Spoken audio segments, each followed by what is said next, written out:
इतना बिंदास गोल्ड को ले जाते हुए आप सिर्फ और सिर्फ दुबई में ही देख सकते हैं। इसी बात की वजह से दुबई को दुनिया का सबसे सुरक्षित देश माना जाता है, क्योंकि देखो वहां पर 10-15 किलो सोना भी इस तरह से बाइक से डिलीवर किया जाता है, और वो भी आर पार देखने वाले ट्रांसपेरेंट बॉक्स में रखते हैं। लेकिन फिर भी किसी की हिम्मत नहीं होती है इस सोने को कोई नजर उठाकर देखे। और हमारे यहाँ तो ट्रेन के संडास का लौटा भी जंजीर से बांध कर रखना पड़ता है, नहीं तो लोग उसको भी उठा ले जाएंगे। और आपने ऐसे चप्पल आज से पहले ना तो कभी देखे होंगे और ना ही कभी पहने होंगे, क्योंकि ये है जापान का ट्रेडिशनल चप्पल, जिसको सिर्फ जापान के लोग ही पहनते हैं। और इस चप्पल को सिर्फ मंदिर जाते समय पहना जाता है, और इसको पहनने के लिए पहले प्रैक्टिस करनी पड़ती है, क्योंकि इसके नीचे लगे बड़े दांत आपको ऊंचाई पर रखते हैं, जिस वजह से पैर मुड़कर गिरने का डर हमेशा रहता है। वैसे क्या आप इस चप्पल को कभी पहनना चाहोगे? और दोस्तों, आखिर चाइना वाले अपने पूरे खेतों में बल्ब क्यों लगाते हैं? तो देखो, ये है ड्रैगन फ्रूट की खेती, और ड्रैगन फ्रूट सिर्फ गर्मियों में ही पककर तैयार होता है। लेकिन चाइना वाले इसको सर्दियों में भी जल्दी पकाने के लिए ड्रैगन फ्रूट के हर एक पौधे के ऊपर लाइट बल्ब को लगाकर रात में जला देते हैं, ताकि लाइट बल्ब की गर्मी से ड्रैगन फ्रूट कड़कती सर्दी में भी जल्दी से पककर खाने लायक तैयार हो जाए।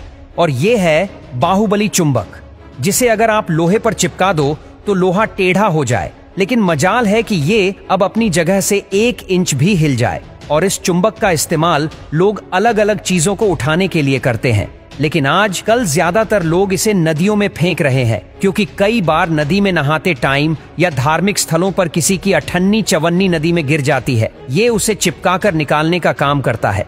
और दोस्तों, अगर ये बेड इंडिया में आ गया तो कहीं भी जाने के लिए आपको उठना नहीं पड़ेगा, क्योंकि ये है दुनिया का सबसे एडवांस बेड, जिसके अंदर टायर लगेगा। और ये टायर इतने पावरफुल है, ये कहीं भी किसी भी जगह आसानी से चढ़ जाते हैं। इसीलिए गाड़ी की तरह ये आपके नींद को डिस्टर्ब किए बिना ही कहीं भी आपको पहुंचा सकता है। और आपको ये बात जानकर हैरानी होगी कि ये बेड पानी के अंदर भी बगैर डूबे नाव की तरह चल सकता है। और चाइना में उगने वाले इस गन्नों को दूध पीता बच्चा भी खुद से चूस सकता है, क्योंकि चाइना वाले गन्नों को जल्दी बड़ा करने के लिए खेतों में केमिकल को डालते हैं, जिसकी वजह से ये गन्ने इतने ज्यादा नरम हो जाते हैं, जिनको हाथों से ही छिला जा सकता है, और तो और हाथों से ही कपड़े की तरह निचोड़कर उसके जूस को निकाला जा सकता है। और इन नरम गन्नों को चूसने के लिए भी दांतों की जरूरत नहीं पड़ती है।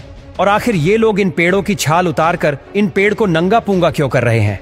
तो देखो, ये कोई आम पेड़ नहीं बल्कि दालचीनी का पेड़ है। चाइना वाले जंगलों में जाकर दालचीनी के पेड़ की छाल को उतारकर अपने घर ले आते हैं, फिर इसको कुछ दिन धूप में सुखाकर बंडल बनाकर इंटरनेशनल मार्केट में बेचकर लाखों रुपए कमाते हैं।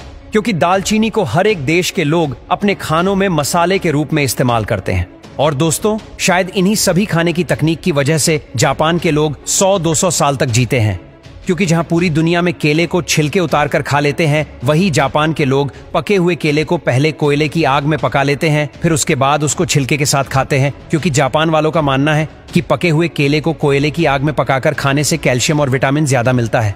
वैसे क्या आप ऐसे पकाए हुए केले खा पाओगे?